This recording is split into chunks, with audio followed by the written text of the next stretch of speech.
Hello students, जय हिंद। कैसे हैं आप सभी लोग? मेरी अगर आपको आवाज क्लियरली सुनाई दे रही है और स्क्रीन प्रॉपर दिखाई दे रही है तो प्लीज बता दीजिएगा, कंफर्म कर दीजिएगा, तो सेशन को स्टार्ट करते हैं। ऑल राइट, चलो सेशन को शुरू कर देते हैं। तो देखिए, आज जो टॉपिक हम लोग कवर करने जा रहे हैं, सबसे पहले तो कौन से टॉपिक कवर करेंगे? वांचुआ फेस्टिवल और तीवा ट्राइब, इसके बारे में हम लोग बात करेंगे। कैटल आइलैंड कहां पर है, इसको थोड़ा सा डिस्कस करेंगे। यूनाइटेड नेशन पीस कीपर या United Nation peace keeping mission के बारे में आप ऑलरेडी जानते हैं, ये टॉपिक कई बार हम लोग कवर कर चुके हैं, तो इसको भी एक बार देख लेंगे।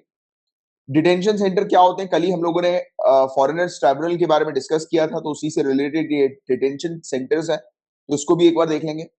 राइट, गुजरात के एंटी कन्वर्जन लॉ, ये वाला टॉपिक भी मैं कई बार आपको पढ़ा चुका हूँ। गुजरात के कॉन्टेक्स्ट में नहीं, जैसे कि उत्तर प्रदेश, मध्य प्रदेश के कॉन्टेक्स्ट में हम लोगों ने एंटी कन्वर्जन लॉ को काफी डिटेल में पढ़ा हुआ है। लव जिहाद वाला मामला जो था, उसको काफी डिटेल में इन डेप्थ मैंने आपको पढ़ाया हुआ है। तो उससे रिलेटेड गुजरात का एक कानून हम लोग को देखने को मिल रहा है, तो इसके बारे में हम लोग चर्चा करने वाले हैं। फिर इसके अलावा क्रिमिनल जस्टिस रिफॉर्म्स, इसकी जो है वो हम लोग चर्चा करेंगे। राइट, और फिर इसके अलावा सुप्रीम कोर्ट के कॉलेजियम सिस्टम के बारे में एक जनरल सी जानकारी लेंगे। राइट, तो ये चीज आपको ध्यान में रखना है। और जो टैंकर्स वगैरह होते हैं ना, कि मतलब टैंकर आते हैं, पानी के टैंकर जो हम लोग को देखने को मिलते हैं, तो पानी के टैंकर से आने वाला जो पानी हम लोग को देखने को मिलेगा, ड्रिंकेबल वाटर जो हम लोग को देखने को मिलेगा, ड्रिंकिंग वाटर, तो वो टैक्सेबल होगा। तो ये वाली चीज यहाँ पर बताई जा रही है। और एजेंसी बैंक क्या होते हैं, इसके बारे में हम लोग थोड़ा सा एक आइडिया लेंगे। ठीक है, तो ये कुछ टॉपिक्स हैं जो आज की डेट में हम लोग कवर करने वाले हैं। सबसे पहले तो तीवा ट्राइब या फिर वांचुआ फेस्टिवल। तो वांचुआ फेस्टिवल जो है ये सेलिब्रेट किया जाता है किसके द्वारा? क्वेश्चन अगर आ जाए तो आपको ध्यान में रखना है, तीवा ट्राइब के द्वारा। राइट, अच्छी फसल होने के उपलक्ष्य में ये मनाया जाता है। राइट, गुड हार्वेस्ट को मार्क करने के लिए फेस्टिवल ये लोग मनाते हैं, तीवा ट्राइब।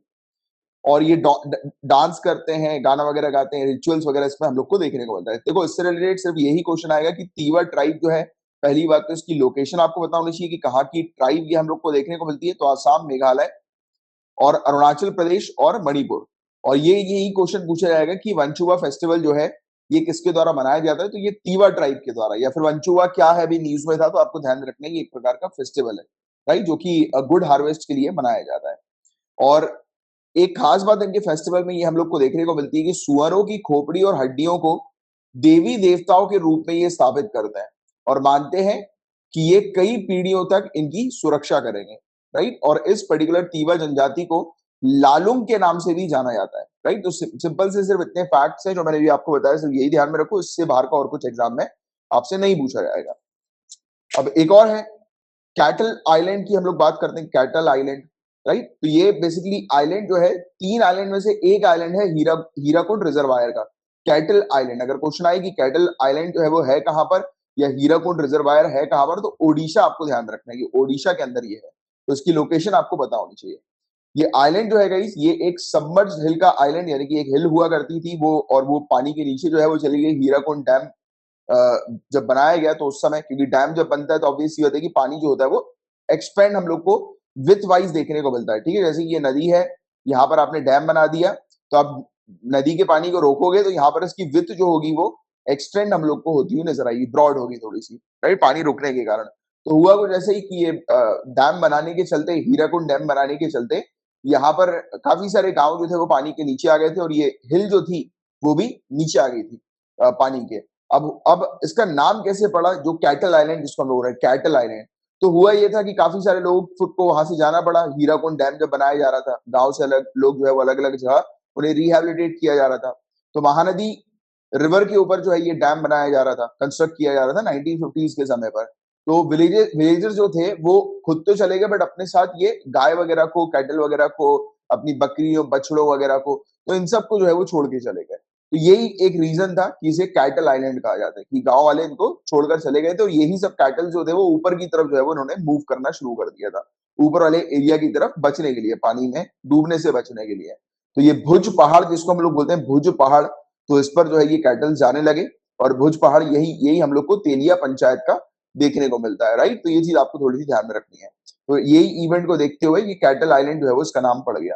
राइट, और ये डैम की अगर बात करेंगे तो आपको ध्यान में रखना, क्वेश्चन अगर आ जाए कि हीराकुंड डैम कहां पर है, तो ओडिशा तो आपको ध्यान में रखना ही है। प्लस ये किस नदी के ऊपर है, तो महानदी रिवर के ऊपर ये हमें देखने को मिलता है। और महानदी रिवर के ऊपर जब बार बार विनाशकारी बाढ़ आ रही थी, तब 1937 में एक महान अभियंता एम विश्वेश्वरैया, इनके द्वारा परिकल्पित एक ये बहुउद्देशीय योजना थी, मल्टीपर्पज स्कीम ये हमें देखने को मिली और भारत का सबसे लंबा डैम जो है ये हम लोग को हीराकुंड डैम देखने को मिला था। क्लियर है यहां तक बातें? किसी को कुछ पूछना है तो आप पूछ सकते हैं। आज काफी कम स्टूडेंट्स अटेंड कर रहे हैं, धीरे धीरे करके बढ़ रहे हैं। चलो वेरी गुड। अब नेक्स्ट टॉपिक की तरफ आगे बढ़ते हैं। पेपर 1 से रिलेटेड इतने ही टॉपिक्स थे। Now we will move on to paper 2। तो United Nation peace keeping mission के बारे में आप लोग सब कुछ जो है वो जानते हैं, इसमें कुछ ऐसा नहीं है कि ना जानने वाला, बट इसमें कुछ चीजें हैं जिसको हमें समझना जरूरी है। जैसे कि external affairs minister S Jaishankar ji, इन्होंने अनाउंस किया यूनाइट अवेयर को। यूनाइट अवेयर तो ये क्या है, इसके बारे में अभी चर्चा करेंगे, बट आपको ये ध्यान में रखना है जैसे ही यूनाइट अवेयर आता है मतलब एग्जाम में, तो आपको तुरंत टारगेट करना है एक तो United Nation peace keeping mission के ऊपर और यूनाइटेड नेशन पीस कीपर्स के ऊपर, जिनको हम लोग ब्लू हेलमेट्स के नाम से जानते हैं या ब्लू बैरेट्स के नाम से जानते हैं। क्यों क्यों इनको ब्लू हेलमेट्स या ब्लू बैरेट के नाम से जाना जाता है? तो आप लोग सभी लोग जानते हैं क्योंकि ये अपने ब्लू हेलमेट्स या ब्लू बैरेट्स जो है वो पहनते हैं, तो इसलिए इनको ब्लू हेलमेट्स के नाम से जाना जाता है। Exactly right.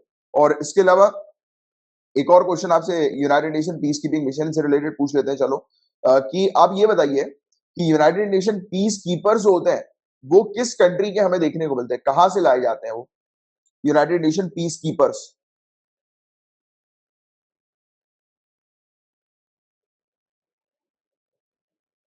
यूनाइटेड नेशन की मेंबर कंट्री से। वेरी गुड, बिल्कुल सही लिखा आपने। यूनाइटेड नेशन की मेंबर कंट्री से इन्हें लाया जाता है। अच्छा, United Nation peace keeping, obvious ही बात है कि ये मिशन के लिए फंड की तो आवश्यकता पड़ेगी, पैसों की तो आवश्यकता पड़ेगी। तो ये फंड जो होता है उसमें कंट्रीब्यूट कौन करता है?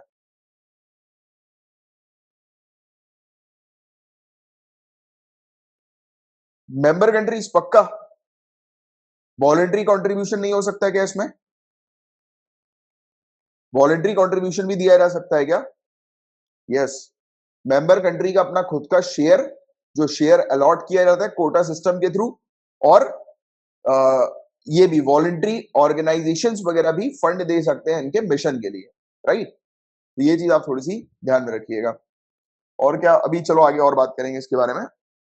बाकी यूनाइट अवेयर की हम लोग बात करें तो देखो, पीस कीपर की सेफ्टी को, यूनाइटेड नेशन के पीस कीपर की सेफ्टी को ध्यान में रखते हुए उनकी सेफ्टी को बढ़ाने के लिए यूनाइट अवेयर करके एक प्लेटफॉर्म जो है वो अभी लाया गया है। राइट। तो ये चीज हमें देखने को मिल रही है। इसे अनाउंस किया गया है यूनाइटेड नेशन सिक्योरिटी काउंसिल के ओपन डिबेट हुए थे टेक्नोलॉजी और पीस कीपिंग को लेकर, तो उस समय से अनाउंस किया गया। हमारे जो मिनिस्टर है उन्होंने 4 पॉइंट फ्रेमवर्क को आउटलाइन किया। तो ये 4 पॉइंट फ्रेमवर्क जो है वो क्या है यूनाइटेड नेशन पीस कीपर्स की सिक्योरिटी के लिए, तो इसकी हम लोग बात करें तो उन्होंने बोला कि आज की डेट में काफी ज्यादा आवश्यकता है हमें प्रूवन कॉस्ट इफेक्टिव और फील्ड सर्विसेबल टेक्नोलॉजीज की, बट ये भी होना चाहिए कि जो भी टेक्नोलॉजीज बनाई जाए यूनाइटेड नेशन पीस कीपर्स के लिए वो एनवायरमेंटल फ्रेंडली होना चाहिए। राइट। और पीस कीपर को प्रॉपर इंफॉर्मेशन दी जानी चाहिए। राइट। इंफॉर्मेशन और इंटेलिजेंस दी जानी चाहिए कि जहां पर भी वो ऑपरेशन कंडक्ट कर रहे हैं उससे पहले ही उनको इंफॉर्मेशन मिल जाए। आवश्यकता है प्रिसाइज पोजिशनिंग और ओवरहेड विजुअलाइजेशन की, मतलब कि सैटेलाइट के माध्यम के थ्रू या ड्रोन के माध्यम के थ्रू उनको गाइड किया जाए। जैसे कि आपने उरी मूवी देखा होगा। राइट। उरी मूवी आपने देखी होगी, काफी मतलब देखना चाहिए सभी को, काफी अच्छी मूवी है। तो उरी मूवी में आपने देखा होगा कि ऊपर से ड्रोन जो है वो गाइड करता रहता है। राइट। गरुड़ करके बताया गया, बट वो एक्चुअली में वो थोड़ा सा ज्यादा उसको बता दिया है इस टाइप से, बट वैसा कुछ था नहीं सीन, उस टाइप के ड्रोन्स वगैरह नहीं थे। ड्रोन थे नो डाउट, बट उस टाइप के नहीं थे जैसा वो दिखाया गया ना कि वो चील वगैरह जो था वो क्या था, गरुड़ वगैरह करके देखने को मिला कि उसको जो है वो दिखाया गया ड्रोन के फॉर्मेट में। वैसा कुछ नहीं था, सिंपल सा ड्रोन था। और वैसे भी एक्सरसाइज कंडक्ट करने से पहले जैसे बताया गया कि ड्रोन से पूरी चीज देखी गई थी। हमारे जो वो थे ना सोल्जर्स थे, उनका एक्चुअल रियल फुटेज है। कभी मौका मिला करे तो फालतू मूवी वूवी देखने की जगह, वेब सीरीज देखने की जगह, डिस्कवरी प्लस करके एक एप्लीकेशन है, उसको देखना मजा आ जाएगा। उसमें बहुत सारी चीजें आपको मिलेगी, जैसे बहुत सारे अपने ऑपरेशन है।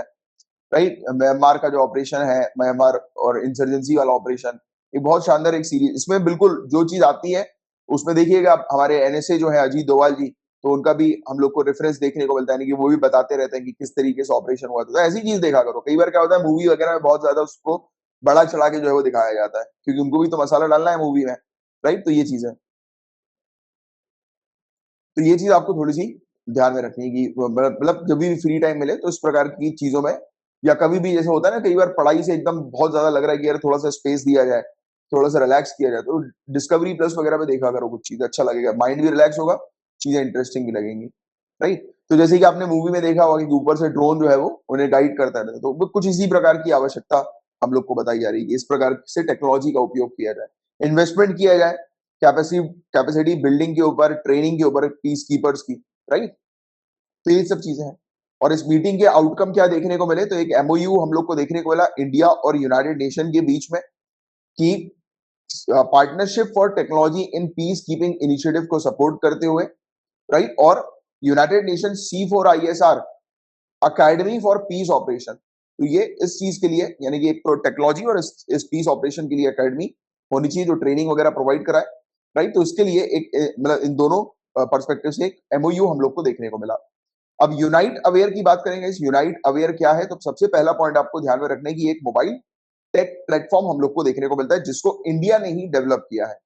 किस चीज के लिए डेवलप किया है, जो टेरेन रिलेटेड इंफॉर्मेशन होती है ना, जैसे कि आगे उबड़ खाबड़ है कि नहीं, जहां पर भी पीस कीपर जा रहे हैं वो ठीक है कि नहीं, वो रास्ता, राइट। तो इस प्रकार की इंफॉर्मेशन पहले तो यूनाइटेड नेशन पीस कीपर को प्रोवाइड कराना है, जिससे कि उनकी सेफ्टी जो है वो इंश्योर की जा सके।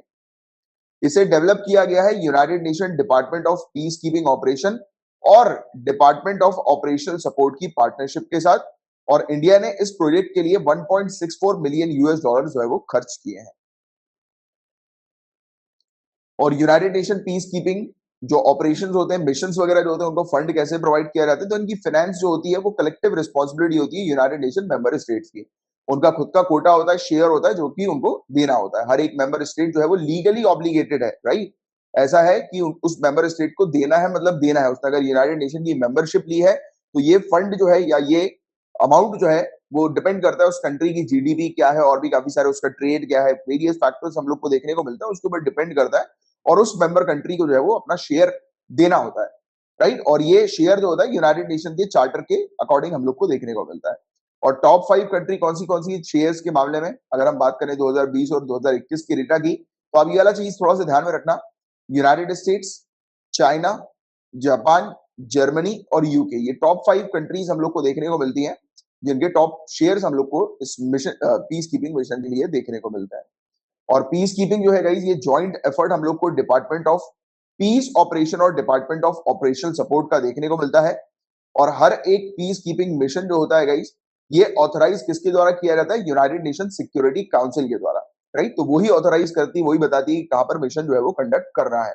और इवन कई बार मिशन से रिलेटेड गाइडलाइंस भी जो है वो यूएनएससी प्रोवाइड करा, कई बार के मैक्सिमम केसेस में उन्हीं की तरफ से आती है कि कैसे उनको ऑपरेट करना है, राइट। और ब्लू बैरिट्स या फिर ब्लू हेलमेट के नाम से इनको जाना जाता है। अब इसमें कौन कौन हो सकते हैं, सोल्जर्स हो सकते हैं, पुलिस ऑफिसर्स हो सकते हैं, सिविलियन हो सकते हैं मेंबर कंट्रीज की तरफ से।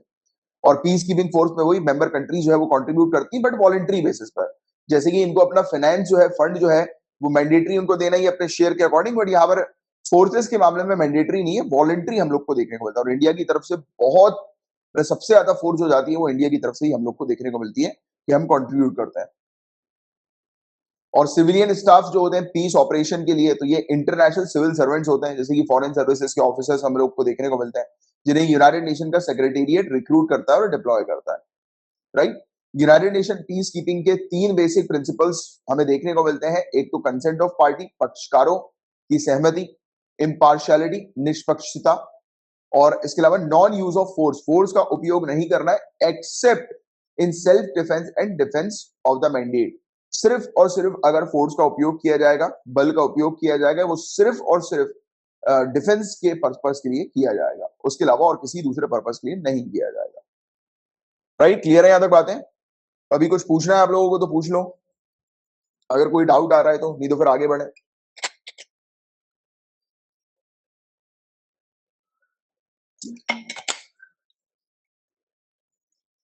ये यूनाइट मोबाइल टेकी हम लोगों ने बनाया है United Nation peace keeping mission के लिए, तो वो चीज बस थोड़ी सी ध्यान में रखना है, इंडिया ने डेवलप किया है। चलो आगे बढ़ रहे हैं ना। डिटेंशन सेंटर्स की बात करते हैं कि ये डिटेंशन सेंटर क्या होता है। डिटेंशन नाम से ही समझ में आ रहा है, ये पकड़ के रखा हुआ है। किसको पकड़ के रखा हुआ है? फॉरेनर्स को रखा हुआ है पकड़ के। तो कल ही हम लोगों ने डिस्कस किया था इसके बारे में, फॉरेनर्स ट्राइब्यूनल के बारे में, कि फॉरेनर्स ट्राइब्यूनल जो है वो जिसको भी अगर घोषित करती है कि सामने वाला व्यक्ति जो है वो फॉरेनर है, या फिर जिसके खिलाफ जो है वो केस चल रहा होता है, जैसे होता है ना कि जो डिक्लेयर्ड फॉरेनर एक तो होता है, एक होता है डिक्लेयर्ड फॉरेनर, और एक और क्या टर्म यूज किया जाता है, कोई बताएगा मुझे? डिक्लेयर्ड फॉरेनर का हमने बात करी थी, और एक और टर्म यूज किया था जो कि जब भी इनको अरेस्ट किया जाता है और वो अगर प्रॉपर तरीके से पूरा बताओ, डाउट डाउटफुल डाउटफुल फॉरेनर हम लोग को देखने को मिलता है, एक डिक्लेयर्ड फॉरेनर और एक डाउटफुल। तो ये लिस्ट हम लोग को देखने को मिलती है, डी डी उनके नाम के आगे जो है वो रख दिया जाता है, बिल्कुल। तो अब उनका जो है वो केस चल रहा होता है ये फॉरेन ट्राइब्यूनल में। अच्छा ये भी बता दो चलो कि फॉरेनर्स ट्राइब्यूनल जो है वो उसको स्टैब्लिश करने की पावर जो है वो किन के पास है? फॉरेनर्स ट्राइब्यूनल को स्टैब्लिश करने की पावर किसके पास है? कल ही हमने चर्चा करी है, तो आपको याद होना चाहिए वाला चीज। Very good, DM. डीएम और सेंट्रल गवर्नमेंट दोनों ही लिखोगे आप, डीएम प्लस सेंट्रल गवर्नमेंट दोनों के पास है। डीएम तक पावर जो है वो एक्सटेंड कर दी गई। वेरी गुड, बिल्कुल सही लिखा आपने, बहुत बढ़िया यार। चलो ठीक है, ये वाली चीज हो गई। फॉरेनर्स ट्राइब्यूनल एक्ट जो है वो कौन से ईयर का है, कोई बताएगा मुझे? फॉरेनर्स ट्राइब्यूनल एक्ट और फॉरेनर्स ऑर्डर,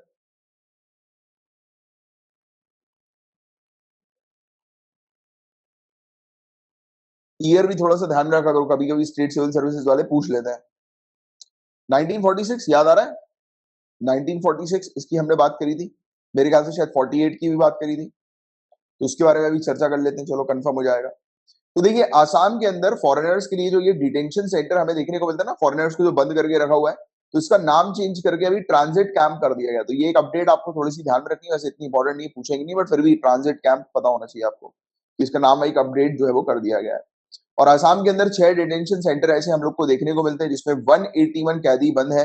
81 कैदियों को विदेशी नागरिक घोषित किया जा चुका है, और 121 दोषी विदेशी नागरिक अपने निर्वासन की प्रतीक्षा कर रहे हैं, डिपोर्टेशन की के लिए वेट कर रहे हैं। इनमें से 2 केंद्रों में 22 बच्चे अपनी विदेशी माताओं के साथ भी कैद हैं। दिस इज नॉट इंपॉर्टेंट, ये चीज उतनी इंपॉर्टेंट नहीं है, राइट। डिटेंशन सेंटर क्या होता है? तो वही जेल हम लोग को देखने को मिलती है जहां पर रखा जाता है इन कैदियों को, इलीगल माइग्रेंट्स को, जो कि बिना किसी वैलिड परमिशन के, पासपोर्ट के, वीजा के जो है वो इंडिया के अंदर एंटर किए हुए थे काफी सालों से।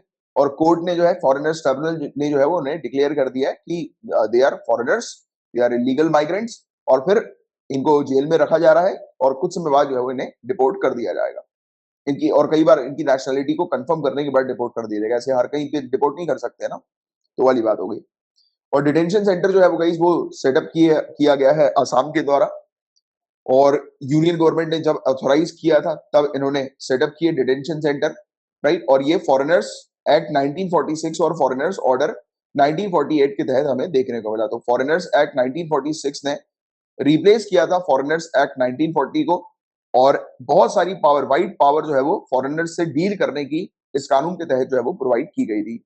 ये कानून पावर देता है सरकार को कि सरकार स्टेप्स ले कि जिसके चलते इलीगल माइग्रेंट जो है उनको प्रिवेंट किया जा सके। इवन अगर जरूरत पड़े इलीगल माइग्रेंट्स को रिमूव करने के लिए, तो फोर्स का उपयोग करके भी रिमूव किया जा सकता है। तो ये वाला पॉइंट भी आप थोड़ा सा ध्यान में रखिएगा। और कॉन्सेप्ट जो होगा बर्डन ऑफ प्रूफ का, बता सकते हो बर्डन ऑफ प्रूफ होता क्या है एक्चुअल में? बर्डन ऑफ प्रूफ, साबित करने का दायित्व, कि सामने वाले को साबित करना है, राइट, कि फॉरेनर वो है कि नहीं। जैसे कि हमें देखने को मिलता है कि कोर्ट में अगर कोई क्रिमिनल होता है, ठीक है, उसने अगर कोई वो किया होता है, क्राइम किया होता है, तो वहां पर हमें क्या देखने को मिलता है? एक तो जो अपोजिट का जो वकील, जो अपोनेंट का वकील जो हमें देखने को मिलता है, तो उसका दायित्व होता है, या स्टेट की तरफ से जो वकील आता है, राइट, उसका दायित्व हम लोग को देखने को मिलता है कि वो प्रूफ करने पर काम करते हैं कि ये व्यक्ति कैदी है कि नहीं कैदी है। वो खुद तो प्रूफ करता नहीं कि वो खुद ही कैदी है, वो तो खुद तो बताएगा नहीं, राइट। बट हाँ, डॉक्यूमेंट्स वो उससे अगर मांगे जाएंगे तो उसको दिखाने पड़ेंगे। बट यहाँ पर इस केस में हमें देखने को मिलता है कि सामने वाला व्यक्ति फॉरेनर है कि नहीं, ये डिसाइड करना या फिर ये प्रूफ करना उसी इंडिविजुअल की जिम्मेदारी होगी, ऑफिसर्स की जिम्मेदारी नहीं होगी, अथॉरिटीज की जिम्मेदारी नहीं होगी। तो ये वाला पॉइंट बिल्कुल अच्छे से क्लियर रखिएगा। और एक्ट ने ओरिजिनली सरकार को जो है वो पावर दे रखी थी कि सरकार ट्राइब्यूनल एस्टैब्लिश कर सकती है, और साथ ही साथ पावर जो दी गई थी इन ट्राइब्यूनल्स को, वो सिविल कोर्ट की पावर जो है वो दी गई थी। फिर बाद में आकर 2019 में अमेंडमेंट हुआ फॉरेनर्स ट्राइब्यूनल ऑर्डर 1964 का, और आज की डेट में इवन डिस्ट्रिक्ट मैजिस्ट्रेट सभी स्टेट्स के अंदर और यूनियन टेरिटरीज के अंदर ये भी जो है वो सेटअप कर सकते हैं ट्राइब्यूनल्स को, राइट। और डिसाइड, और यही ट्राइब्यूनल जो है वो डिसाइड करेगा कि कौन व्यक्ति जो है वो फॉरेनर है या नहीं है, ठीक है। तो ये चीज हम लोग को सिंपल सी छोटी सी देखने को मिली है और इसमें आई डोंट थिंक कि कोई डाउट होना चाहिए, राइट। डाउट है तो पूछ लो आप, नहीं तो फिर आगे बढ़ते हैं। गुजरात एंटी कन्वर्जन लॉ की बात करते हैं, गुजरात धर्मांतरण रोधी कानून, तो इसको हम लोग डिस्कस करेंगे, ठीक है। स्टार्ट करते हैं। तो गुजरात सरकार ने डिफेंड किया है अपने नए एंटी कन्वर्जन कानून को हाई कोर्ट के अंदर और कहा है कि मैरिज जो है वो एक टूल के तौर पर मैरिज का उपयोग नहीं किया जा सकता फोर्सफुल कन्वर्जन के लिए। यानी कि एक कपल है, राइट, उनमें से एक जो है, जैसे कि लेट्स से वाई कपल जो है वो हमें देखने को मिल रहा है कि दूसरे धर्म के हैं, तो इनके साथ शादी करके अगर ये अपने धर्म को कन्वर्ट कर रहा है, तो गुजरात का कहना है, गुजरात सरकार का, कि मैरिज को एज अ टूल के तौर पर नहीं लिया जा सकता फोर्सफुल कन्वर्जन के लिए। पूरा मामला क्या था, देखो हाई कोर्ट के अंदर दो पिटीशन की सुनवाई चल रही थी। इसमें चैलेंज किया गया है इस पर्टिकुलर कानून को, राइट, जो कि डील कर रहा है forcible religious conversion through marriages के साथ, कि मैरिज के माध्यम से सामने वाले व्यक्ति का रिलीजन जो है वो कन्वर्ट करवाया गया। और हियरिंग के दौरान, सुनवाई के दौरान कोर्ट ने ऑब्जर्व किया कि अमेंडेड लॉ जो है, अमेंडेड कानून जो है वो एक प्रकार की, मतलब तलवार जो है वो लटकती हुई हमें दिखाई दे रही है इंटरफेथ कपल्स के ऊपर। मतलब कि जो लोग खुद ब खुद अपनी खुद की इच्छा से, जैसे कि जो दूसरे अलग अलग धर्म के हम लोग को देखने को मिलते हैं, वो अपनी खुद की इच्छा से शादी करना चाहते हैं, और या फिर अपनी खुद की इच्छा से शादी करने के बाद, जैसे कि उनमें से कोई भी एक कपल है या दोनों ही अगर अपने धर्म को कन्वर्ट करना चाहते हैं, राइट, तो वो कर सकते हैं। बट ये क्या हो रहा है कि इस प्रकार से पहले भी हमने डिस्कस किया था, इस प्रकार के कानून में सबसे बड़ी दिक्कत है वो यही है कि जैसे कि जो अलग अलग धर्म से जो कपल बिलोंग करेंगे और वो अपनी खुद की इच्छा से अगर शादी करना चाहते हैं, राइट, तो उनके लिए बड़ी समस्या आ जाएगी। और यही चीज यहाँ पर भी बताई गई है, कोर्ट ने यही चीज ऑब्जर्व करी है, क्योंकि इस कानून के अंदर भी कुछ ऐसे इंप्रेशन वगैरह, एक्सप्रेशन वगैरह हम लोग को देखने को मिल रहे थे, जो कि स्टेट जो है मतलब ऐसा दिखा रहा था कि वो इंटरफेथ मैरिज को सपोर्ट नहीं कर रहा, कि इंटरफेथ मैरिज जो है उसको वो सपोर्ट नहीं कर रहा और वो उसको परमिशन नहीं दे रहा। तो ऐसे कुछ इंप्रेशन, ऐसे कुछ रेफरेंसेस जो है वो ऑब्जर्व किए कोर्ट ने, हाई कोर्ट ने, ये सुनवाई के दौरान। तो यही एक बड़ा इशू हम लोग को ये वाले इस प्रकार के कानून में देखने को मिल रहा है, राइट, एंटी कन्वर्जन कानून में। तो ये वाली चीज आपको थोड़ी सी ध्यान में रखनी है। तो ये कानून कौन सा था, Gujarat freedom of religion amendment act 2021, Gujarat धर्म की स्वतंत्रता संशोधन अधिनियम 2021, 2021। तो इसमें पहली बात तो ये बताई गई है कि जो भी व्यक्ति अगर फोर्सफुली किसी का कन्वर्जन करवाता है, रिलीजियस कन्वर्जन करवाता है फ्रॉड के थ्रू, राइट, जैसे कि मैरिज वगैरह करके, तो ऐसे में सामने वाले व्यक्ति जो ऐसी हरकत करेगा उसको 3 से लेकर 10 साल तक की जेल की सजा जो है वो होगी। और इस कानून ने अमेंड किया Gujarat freedom of religion act 2003 को, और संशोधन का उद्देश्य है कि महिलाओं को धर्म परिवर्तन के उद्देश्य से शादी के लिए फुसलाने की उभरती हुई प्रवृत्ति पर रोक लगाना है, राइट।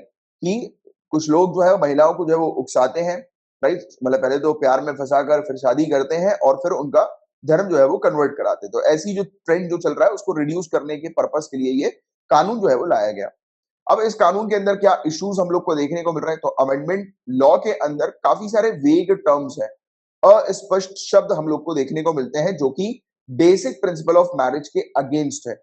और right to propagate profess and practise religion, मतलब कि आर्टिकल 25 के अंदर जो चीज रिलीजन से रिलेटेड लिखी हुई है उसका क्लियरली उल्लंघन कर रहे हैं, वॉयलेशन उसका कर रहे हैं, राइट। इवन इस पे हम लोग को ये देखने को मिल रहा है कि दूर दराज के फैमिली मेंबर्स भी कंप्लेन जो है वो, क्रिमिनल कंप्लेन जो है वो फाइल कर सकते हैं इस कानून के तहत। यानी कि कपल के दूर दराज के फैमिली मेंबर्स तक जो है वो इस प्रकार की घटना के बारे में जो है वो कंप्लेन वो फाइल कर सकते हैं। इसके अलावा सुप्रीम कोर्ट ने मैरिज और कन्वर्जन को लेकर क्या चीजें बताई हैं, राइट। तो इन्होंने कहा है कि स्टेट को और कोर्ट्स को, राइट, मतलब इनको दूर रहना चाहिए। एक व्यक्ति की जो मैरिज से रिलेटेड या उसकी जो चॉइस हम लोग को देखने को मिलती है लाइफ पार्टनर को चूज करने से रिलेटेड, तो उससे स्टेट और कोर्ट को दूर रहना चाहिए। मतलब स्टेट और कोर्ट का कोई भी ज्यूरिसडिक्शन, कोई भी क्षेत्र अधिकार जो है वो एक अडल्ट के absolute right to choose a life partner पर नहीं होगा। अब देखिए यहाँ पर एब्सोल्यूट लिखा हुआ है, तो ये पॉइंट ध्यान में रखना कि right to choose a life partner किसी भी रीजनेबल रिस्ट्रिक्शन का हिस्सा नहीं है, कि इसके अंदर कोई रीजनेबल रिस्ट्रिक्शन हमें नहीं देखने को मिलता है। बट हाँ, अगर इसका मतलब अगर इलीगल माध्यम से अगर सामने वाले के साथ शादी की जा रही है, यानी कि कपल जो है वो एक इलीगल माध्यम से शादी कर रहे हैं, यानी कि उनमें से एक व्यक्ति दूसरे को चीट करने के लिए शादी कर रहा है या उसका फोर्सफुली धर्म को कन्वर्ट करने के लिए शादी कर रहा है, तब तो कार्रवाई होगी। तो वो वॉयलेशन के केस में आएगा, बट वो रीजनेबल रिस्ट्रिक्शन के केस में नहीं आएगा। इसलिए मैंने ये चीज आपको क्लियर करी, क्योंकि यहाँ पर एब्सोल्यूट और आपसे उठाकर ये इसी प्रकार के वर्ड पूछे जाते हैं, राइट, जिस पर ज्यादातर लोग ध्यान नहीं देते। बट आप इस चीज पर जरूर अच्छे से ध्यान में रखिएगा कि 100% एब्सोल्यूट मतलब कि 100% ये राइट जो है वो प्रोवाइड किया जा रहा है। किसी भी प्रकार का रीजनेबल रेस्ट्रिक्शन की बात अभी तक तो फिलहाल के लिए नहीं कर रही है, राइट। तो ये वाली चीज है। और सुप्रीम कोर्ट ऑफ इंडिया ने लिली थॉमस और सरला मुदगल केस में दोनों में ही ये चीज कंफर्म करी है कि religious conversion carried out without a bona fide belief, right, and for the sole purpose of deriving some legal benefits do not hold water। मतलब कि कानूनी लाभ, कुछ कानूनी लाभ प्राप्त करने के एकमात्र उद्देश्य के लिए किए गए धर्म परिवर्तन का कोई भी आधार नहीं है, राइट। यानी कि वो फिर जब तक फेथ नहीं होगा, क्योंकि कहा जाता है ना कि जब तक आप फेथ जो है वो आपका नहीं जुड़ा होगा रिलीजन के साथ, तब तक फिर उसका कोई महत्व ही नहीं होगा, उसका कोई सिग्निफिकेंस ही हम लोग को नहीं देखने को मिलेगा। और सलामत अंसारी प्रियंका खारवाड़ केस जो इलाहाबाद हाई कोर्ट का 2020 में हमें देखने को मिला था, इसमें इन्होंने जो है वो फैसला सुनाया था कि right to choose a partner और live with a person of choice is a part of article 21, that is मतलब fundamental right to life and liberty, right. तो ये चीज आप थोड़ी सी ध्यान में रखिए। और आज की डेट में आवश्यकता यही है कि एक यूनिफॉर्मिटी लाई जाए universal declaration on human rights में, राइट, जिसके तहत इसमें भी मेंशन किया गया है कि सभी के पास जो है वो मतलब रिलीजन को चूज करने की आजादी है, अपने अकॉर्डिंग वो रिलीजन को चूज कर सकते हैं। इवन अपनी जो फेथ है, अपना जो बिलीफ है, उनकी जो धारणा है, राइट, तो उसको भी वो चेंज कर सकते हैं, राइट। यानी कि अगर उनको कुछ और कोई और धर्म जो है वो अच्छा लग रहा है, उस पर अगर ज्यादा आस्था उनको अगर लग रही है, तो वो जा सकते हैं। तो ये वाली चीज बकायदा इंटरनेशनली हम लोग को यूनाइटेड नेशन ह्यूमन राइट्स में देखने को मिलती है, सॉरी ये universal declaration of human rights में हम लोग को देखने को मिलती है, राइट। और सेंटर जो है उसको एक मॉडल लॉ लाना चाहिए, जैसे कि model law on contract farming का ये लेकर आई थी, तो वैसे ही इसी चीज को लेकर, राइट, रिलीजियस कन्वर्जन को लेकर केंद्र को पूरा मतलब पूरी कंट्री के लिए जो है वो लॉ लाना चाहिए, यूनिफॉर्म लॉ जो है वो लाना चाहिए, एक मॉडल लॉ, जिससे कि कंट्री की जो स्टेट्स हैं तो वो उस लॉ को देखते हुए अपनी अपनी स्टेट्स पर इंप्लीमेंट कर लें इस प्रकार के कानून को, राइट। और एंटी कन्वर्जन लॉ जो है उसके अंदर किसी प्रकार की वेग या एम्बिगियस प्रोविजन नहीं डालना चाहिए, यानी कि अस्पष्ट प्रोविजन किसी प्रकार का नहीं डालना है, राइट। तो और अगर कोई व्यक्ति जो है वो अगर खुद से अपनी खुद की इच्छा से अगर कन्वर्ट होना चाह रहे हैं तो उनके लिए एक विंडो ओपन करनी है, बाधा नहीं डालना है उनके लिए, राइट। और एंटी कन्वर्जन लॉ के अंदर मतलब वैलिड स्टेप्स जो है वो लिए जा सके कि माइनॉरिटी कम्युनिटी इंस्टीट्यूशन जो है वो अगर कन्वर्ट करवाना चाह रहे हैं तो उनके लिए कन्वर्जन के लिए कुछ वैलिड स्टेप्स भी जो है वो होने चाहिए। तो ये वाली चीजें। और दूसरी बात, लोगों को अवेयर करो, एजुकेट करो, क्योंकि एजुकेशन अवेयरनेस सबसे टॉप पर हम लोग को इन सब चीजों में देखने को मिलती है कि अगर लोग एजुकेटेड है, अवेयर है, तो वो किसी भी इस प्रकार की उस पर फंसेंगे नहीं, पहली बात तो जाल में, राइट। और फोर्सफुली कन्वर्जन के जाल में वो नहीं फंसेंगे मैरिज वगैरह के माध्यम के थ्रू या किसी और दूसरे माध्यम के थ्रू। ये वाली चीजें हैं। तो होपफुली ये वाली चीज आपको समझ में आ गई होगी। इसको तो बहुत बार अपन कवर कर चुके हैं इस टॉपिक को। कोई डाउट है तो आप पूछ लीजिए।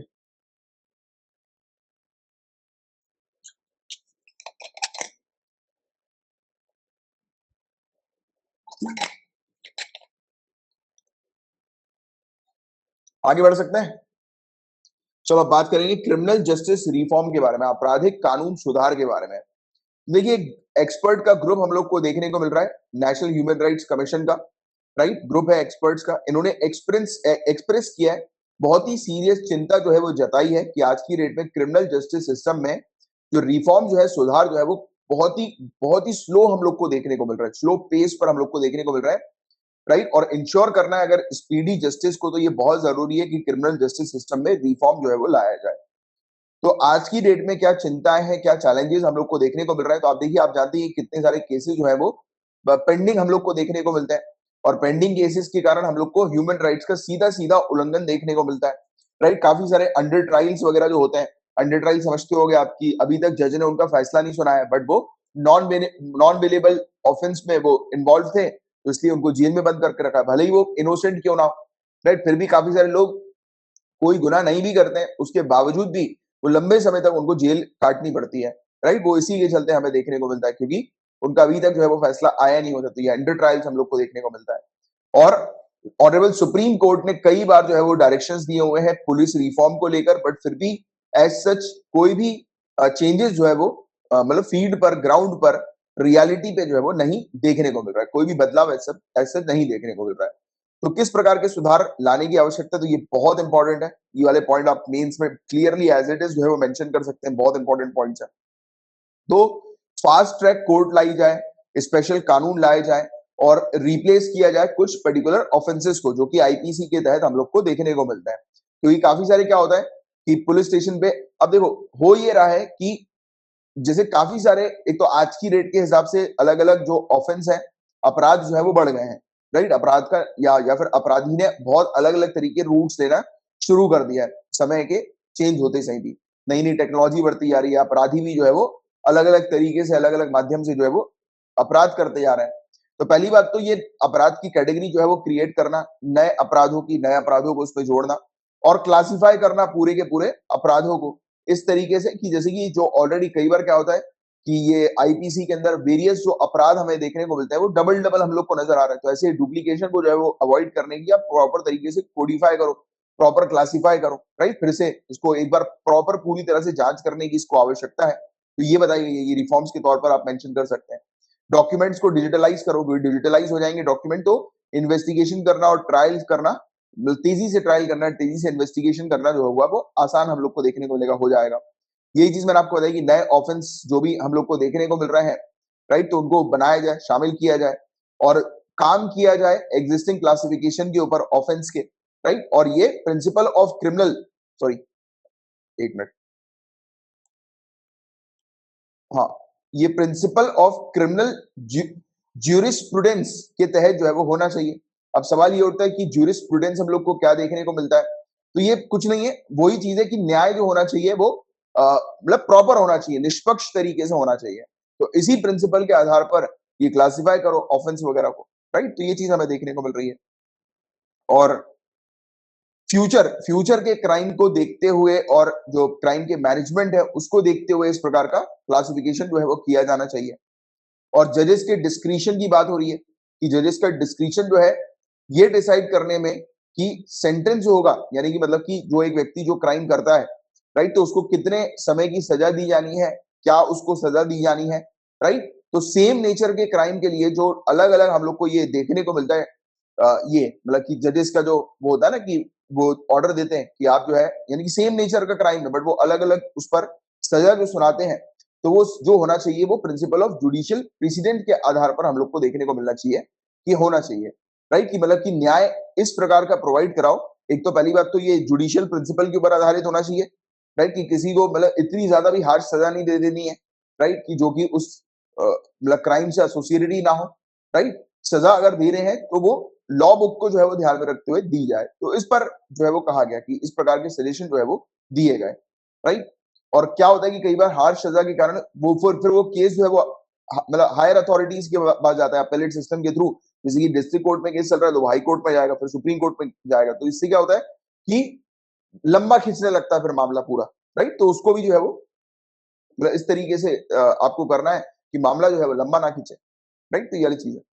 और क्रिमिनल लॉ इंडिया के अंदर कौन से हम लोग को देखने को मिलते हैं, जैसे आईपीसी आप जानते हैं 1860 का है, right. Protection of civil rights act 1955 का है, डाउरी प्रोहिबिशन एक्ट 1961 के है, schedule caste schedule tribe prevention of atrocity act 1989 का हमें देखने को मिल रहा है, और 2019 का इसका हमें एक अमेंडमेंट भी जो है वो देखने को मिला है, राइट। तो ये सब चीजें आप लोग को पता होगी इसके बारे में। और क्रिमिनल जस्टिस सिस्टम जो है गाइस, तो ये पेनाल्टी इंपोज करता है अगर कोई भी कानून वगैरह जो होते हैं उनका अगर उल्लंघन होता है तो पेनाल्टी इंपोज की जाती है। ये वाली बात कॉमन सी आप सभी लोग जानते हैं। क्रिमिनल लॉ और क्रिमिनल प्रोसीजर जो होती है वो किसके अंडर आती है, ये चीज इंपॉर्टेंट है, ये स्टार मार्क कर लो। क्रिमिनल लॉ और क्रिमिनल प्रोसीजर आती है कॉन्करेंट लिस्ट के अंदर 7 शेड्यूल के, जिस पर यूनियन और स्टेट दोनों ही जो है वो कानून बनाने की जिनके पास पावर होती है। लॉर्ड थॉमस बैबिंगटन मैकॉले, इन्हें चीफ आर्किटेक्ट कहा जाता है क्रिमिनल लॉज जो है इंडिया के अंदर उनको कोडिफाई करने के लिए। तो codification of criminal laws in India के चीफ आर्किटेक्ट जो है वो कौन है, तो लॉर्ड थॉमस बैबिंगटन मैकॉले। तो ये नाम याद रखना, ये पूछा जा सकता है, राइट। और इस प्रकार के रिफॉर्म लाने की क्या आवश्यकता है, एक तो ये कानून जो है वो कॉलोनियल एरा के हम लोग को देखने को मिल रहा है, उस समय जिस समय नेशनलिस्ट को दबाने के लिए ये कानून बनाए जाते थे, तो इसको चेंज करने की आवश्यकता है। इनइफेक्टिव है, मतलब कोई प्रभाव वगैरह काफी सारे कानून का इसमें हम लोग को नहीं देखने को मिलता है। एज सच केसेस जो है वो लंबे पेंडिंग होते हैं इन सब इस प्रकार के कानूनों के चलते, राइट। और बहुत सारे अंडर ट्रायल्स हम लोग को देखने को मिलते हैं, लंबा जो है वो केस खिंचता है, चलता है। तो ये सब वजहें हैं, चार। अभी बस चार वजह याद रखो कि जिसके कारण से सुधार लाने की आवश्यकता है क्रिमिनल जस्टिस सिस्टम के अंदर, राइट। और कौन सी हम लोग को क्रिमिनल लॉस की रिफॉर्म के लिए अभी तक की देखने को मिल चुकी है। तो देखिए, आपको रणवीर सिंह कमेटी को थोड़ा सा ध्यान में रखना है। रणवीर सिंह कमेटी को टास्क दिया है कि ये नेशनल लेवल पर क्या क्या रिफॉर्म है वो सजेस्ट करेंगे, क्रिमिनल लेवल पर, क्रिमिनल लॉ पर क्या क्या रिफॉर्म है वो सजेस्ट करें। तो ये रणवीर सिंह कमेटी है, ये वाली चीज आप थोड़ी सी ध्यान में रखिएगा। इससे पहले भी माधव मेनन कमेटी हम लोग को 2007 में इसने अपनी रिपोर्ट सबमिट करी थी, ये देखने को मिली थी, जिसने रिकमेंडेशन दिया था कि CJSI criminal justice system of India पर रिफॉर्म लाया जाए। सेम एक और कमेटी हमें देखने को मिली थी, मालीमत कमेटी, राइट। तो ये वाली चीज माधव मेनन मालीमत कमेटी, ये क्रिमिनल लॉ से एसोसिएटेड कमेटी हमें देखने को मिल रही है, राइट। रिफॉर्म्स लाने से एसोसिएटेड कमेटी देखने को मिल रही है। सब इतनी सी चीज, आपको इतनी सी जानकारी पता होनी चाहिए। तो ये था गाइस पूरा ओवरऑल टॉपिक। होपफुली आपको पूरी चीज अच्छे से समझ में आ गई होगी। कुछ पूछना है तो आप पूछ सकते हो।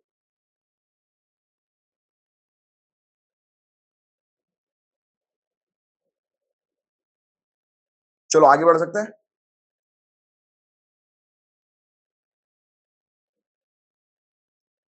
ठीक है। कॉलेजियम सिस्टम आप जानते हैं कि सुप्रीम कोर्ट का खुद का सिस्टम हम लोग को देखने को मिलता है, जजेस को रिक्रूट करने के लिए, राइट, और अपॉइंट करने के लिए, उनको ट्रांसफर करने के लिए। तो वो खुद का उनका कॉलेजियम होता है, खुद की उनकी पैनल होती है जो कि फाइनल डिसीजन लेती है, राइट। अलग से कोई और इंडिपेंडेंट बॉडी डिसीजन नहीं लेती। जुडिशरी की खुद की हम लोग को ये बॉडी देखने को मिलती है, कॉलेजियम सिस्टम के थ्रू पैनल हमें देखने को मिलता है जो कि डिसीजन लेता है। तो सुप्रीम कोर्ट के कॉलेजियम ने रिकमेंड किया है 9 नाम को जजेस के अपॉइंटमेंट के लिए कोर्ट के अंदर, सुप्रीम कोर्ट के अंदर, राइट। और अब एक हिस्ट्री जो है वो बन गई है।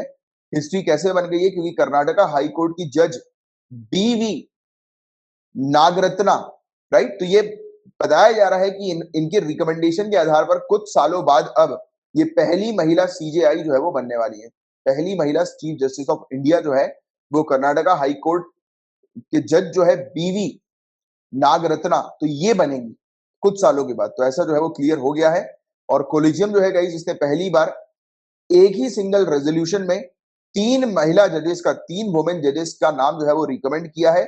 और इससे एक स्ट्रॉन्ग सिग्नल जो है वो सामने आया है, मिल रहा है। तो इसको वुमेन एम्पावरमेंट के टॉपिक तो आप आएगा ही आपको, राइट, पूछा ही जाएगा। क्योंकि अभी कुछ सालों में हम लोग को बहुत मेजर चेंजेस इंडिया के अंदर देखने को मिल रहे हैं, चाहे वो डिफेंस की फील्ड का हो या दूसरी वेरियस फील्ड का हो। तो ये चीज आप मेंस के लिए बहुत अच्छे से ध्यान में रखिएगा। ये पॉइंट तो बिल्कुल आप उपयोग कीजिएगा, ये वाला, राइट, कि महिलाओं का रिप्रेजेंटेशन जो है वो हाईएस्ट जुडिशरी में रहे। तो उसका एक स्ट्रॉन्ग सिग्नल हम लोग को देखने को मिल रहा है कि ये इस डिसीजन के थ्रू, कॉलेजियम के या फिर इस पैनल की रिकमेंडेशन के थ्रू जो है वो सामने आया है, राइट।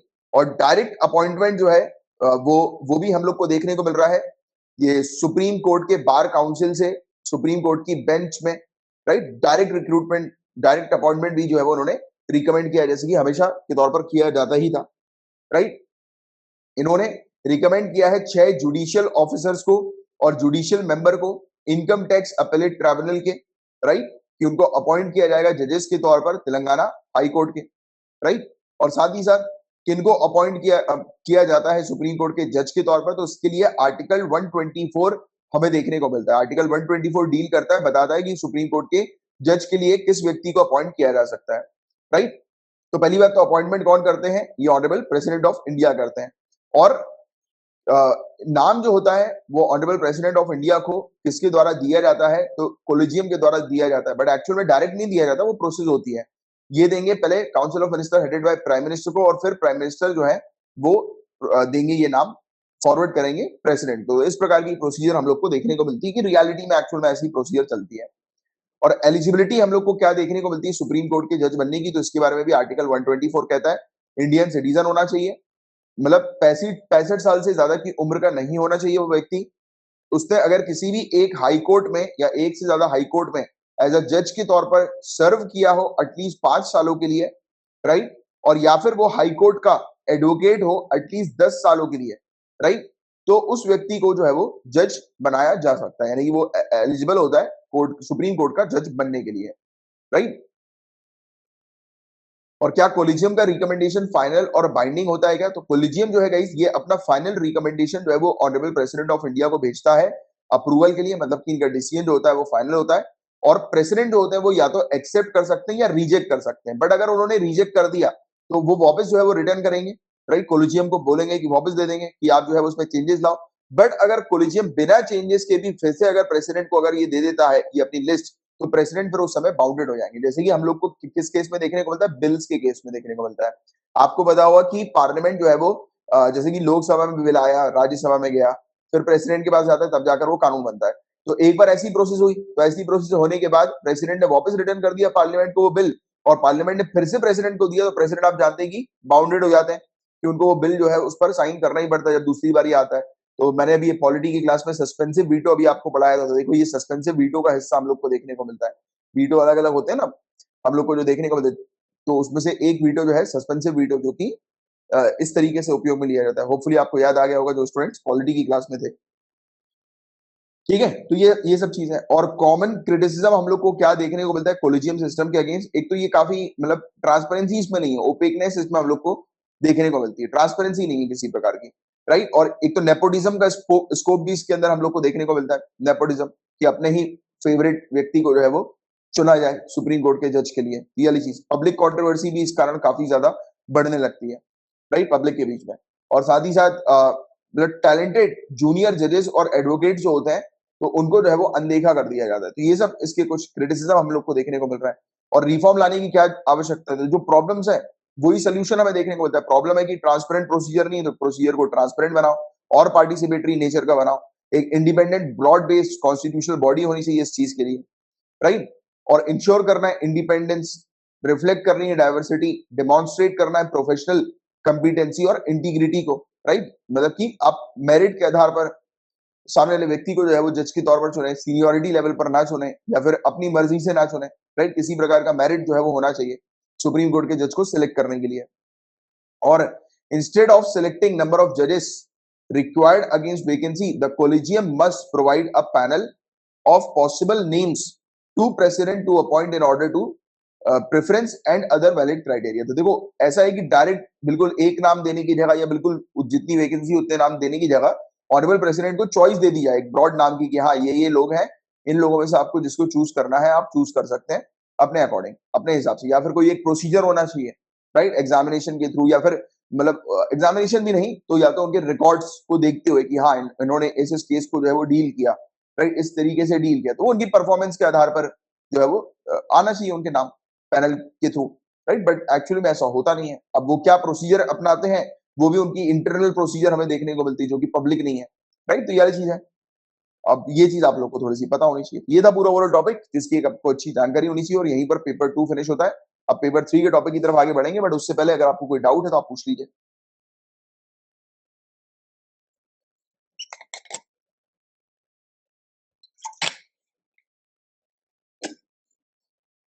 चलो आगे बढ़ते हैं। Purified water, purified drinking water supply via tankers taxable है। तो authority for advance ruling, AAR, आपको ये चीज ध्यान में रखनी है, अथॉरिटी फॉर एडवांस रूलिंग। इन्होंने कह दिया है कि जो भी वो टैंकर्स वगैरह आते हैं ना, पानी के टैंकर या डिस्पेंसर, जो कि चैरिटेबल ऑर्गेनाइजेशन के द्वारा प्रोवाइड किए जाते हैं, तो ये भी 18% का इसके ऊपर भी टैक्स लगेगा, 18% जीएसटी जो है वो उस पर लगेगा। तो ये अथॉरिटी फॉर एडवांस रूलिंग का कहना है। तो ये अथॉरिटी फॉर एडवांस रूलिंग क्या है, तो पहली बात तो एडवांस रूलिंग जान लो। एडवांस रूलिंग हम लोग को क्या देखने को मिलती है, यानी कि नाम से समझ एडवांस रूलिंग, राइट। तो जितने भी कानून हम लोग को देखने को मिलते हैं या फैक्ट्स वगैरह हम लोग को देखने को मिलते हैं जो कि टैक्स की लायबिलिटी से एसोसिएटेड है, एडवांसेस से एसोसिएटेड है, तो उस पर जो आदेश दिया जाता है उसको हम लोग बोलते हैं एडवांस रूलिंग। सिंपल सी चीज बस आपको ध्यान में रखनी है, जैसे एडवांस रूलिंग आए आपको तुरंत टैक्स अपने दिमाग में लेकर आना है, ठीक है। और अथॉरिटी फॉर एडवांस रूलिंग में हम लोग को चेयरमैन देखने को मिलते हैं सुप्रीम कोर्ट के रिटायर्ड जज, 2 मेंबर इसमें एडिशनल सेक्रेटरी होते हैं गवर्नमेंट ऑफ इंडिया के, और ये चुने जाते हैं इंडियन रेवेन्यू सर्विसेज से और इंडियन लीगल सर्विसेज से, राइट, एक मेंबर। तो ये चीज हम लोग को देखने को मिलती है। तो ये टैक्स से रिलेटेड जितने भी क्वेश्चंस वगैरह आते हैं उससे डील करने के लिए अथॉरिटी हमें देखने को मिलती है। सिंपल सी बस आपको ये जानकारी होनी चाहिए, बस that's it, not more than that. तो उसमें आई डोंट थिंक कुछ खास होगा, ये वर्ड बस थोड़ा सा ध्यान रखो। और एजेंसी बैंक, एजेंसी बैंक क्या होते हैं इसके बारे में हम लोग बात करें तो केरला के अंदर एक private sector south India bank हमें देखने को मिल रहा है, उसे एजेंसी बैंक के रूप में जो है वो लाया गया है, यानी कि लिस्ट किया गया है रिजर्व बैंक ऑफ इंडिया के द्वारा, राइट। अब ये एजेंसी बैंक होते क्या है, तो ये मतलब पहली बात तो अभी जान लो आप कि ये साउथ इंडिया बैंक, जिसको एजेंसी बैंक जो है वो डिक्लेयर किया है, इस रूप में शामिल किया है, इस लिस्ट में शामिल किया एजेंसी बैंक की। तो इसका मतलब ये है कि जनरल बैंकिंग बिजनेसेस जितने भी हैं सेंट्रल और स्टेट गवर्नमेंट के, मतलब कि केंद्र सरकार और राज्य सरकार के जितने भी बैंकिंग से रिलेटेड जो हमें सर्विसेज देखने को मिलती है, तो ये बैंक जो है वो कंडक्ट कर सकती है। तो एजेंसी बैंक, एक चीज तो हमें क्लियर होगी कि एजेंसी बैंक वो बैंक होगी, एक प्रकार से ऐसा ध्यान में रखो कि वो सरकार की एजेंसी है, राइट, बैंकिंग एजेंसी। मतलब कि सरकार को अगर कोई भी ट्रांजेक्शन करना है तो इन बैंक के थ्रू ही, लिस्टेड बैंक के थ्रू, यानी कि एजेंसी बैंक के थ्रू ही सरकार जो है वो अपनी एक्टिविटीज जो है वो ऑपरेट कर सकती है। तो ये south India bank, Indian bank को एजेंसी बैंक के रूप में जो है वो घोषित किया गया है, या एजेंसी बैंक की लिस्ट में जो है वो इसे शामिल किया गया है, राइट। तो अब जितने भी ट्रांजेक्शन है गवर्नमेंट बिजनेस से रिलेटेड, राइट, चाहे वो रेवेन्यू रिसीट हो, राइट, पेमेंट्स वगैरह हो किसी प्रकार की सेंट्रल या स्टेट गवर्नमेंट के बिहाफ में, पेंशन की पेमेंट हो, राइट, या फिर सेंट्रल स्टेट गवर्नमेंट के बिहाफ में पेंशन की पेमेंट, या फिर कोई भी स्मॉल सेविंग स्कीम से रिलेटेड हम लोग को वर्क देखने को मिल रहा हो, या स्टैम्प ड्यूटीज का कलेक्शन हम लोग को देखने को मिल रहा हो, चाहे फिजिकल मोड के थ्रू या ई मोड के थ्रू, या कोई भी दूसरा आइटम, राइट, सरकार का जिसमें पैसे इन्वॉल्व होता है, ट्रांजेक्शन इन्वॉल्व होता है, तो वो ट्रांजेक्शन जो होगा वो मतलब इन बैंक्स के थ्रू जो है वो कंडक्ट किया जाएगा, यानी कि बैंक्स, गवर्नमेंट जो है वो इन बैंक्स के थ्रू, एजेंसी बैंक्स के थ्रू जो है वो अपने ट्रांजेक्शन कंडक्ट करती है। तो ये होते हैं सिर्फ एजेंसी बैंक, जिसकी आपको एक सिंपल सी जानकारी, सिंपल सा आइडिया जो है वो आप लोग को होना चाहिए। अब कुछ पूछना है आप लोगों को तो आप पूछ सकते हैं, कोई भी किसी प्रकार का अगर डाउट है तो। और इसी के साथ अपना सेशन आज का फिनिश होता है।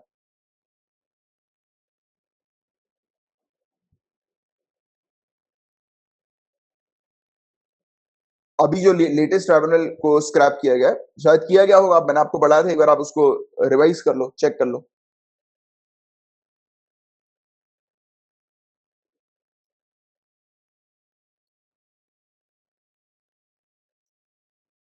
ठीक है, फिर साइन ऑफ करें। अब मिलेंगे मंडे को। कल आप लोग की रिवीजन है, आप लोग को मैं कंपाइलेशन प्रोवाइड करा दूंगा पीडीएफ का, तो आप जो है वो फटाफट अपने जो भी पूरे हफ्ते में पढ़ा है उसको रिवाइज कर लेना। और आपका जो जो वीकली रिवीजन होना चाहिए ना, वो 1 से 1.5 घंटे से ज्यादा का नहीं होना चाहिए।